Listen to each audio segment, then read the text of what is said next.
আসসালামু আলাইকুম। শীতের মধ্যে অনেকে এরকম গোড়ালি ফাটা বা ক্র্যাক হিলে ভুগে থাকেন। এটা কারো জন্য অত্যন্ত বেদনাদায়ক এবং লজ্জাজনক। আজকের ভিডিওতে এই ক্র্যাক হিলের কয়েকটি ঘরোয়া সমাধান বলে দিব, যার মাধ্যমে আপনারা ইনশাআল্লাহ ঘরে বসেই এটার চিকিৎসা করে নিতে পারবেন। তার প্রথমে রয়েছে আপনারা প্রতিদিন ঘুমের আগে পাটা খুব ভালোমতো পরিষ্কার করে শুষ্ক করে কোনো পেট্রোলিয়াম জেলি অথবা অলিভ অয়েল ব্যবহার করে মোজা পরে ঘুমাবেন। ২ নম্বর হচ্ছে দুপুরে গোসলের পর স্যালিসাইলিক অ্যাসিড যুক্ত ক্রিম ব্যবহার করবেন।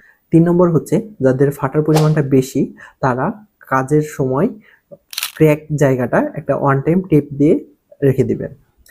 ৪ নম্বর আর সবচেয়ে ইম্পর্টেন্ট হচ্ছে কুসুম গরম পানিতে কয়েক চিমটি লবণ মিশিয়ে সেখানে ১০ মিনিট মতো পা ডুবিয়ে রাখবেন প্রতিদিন রাত্রের বেলায়। এই সকল ঘরোয়া ট্রিটমেন্ট নিয়েও যাদের ঠিক হবে না তারা অবশ্যই ডাক্তারের পরামর্শ নিবেন।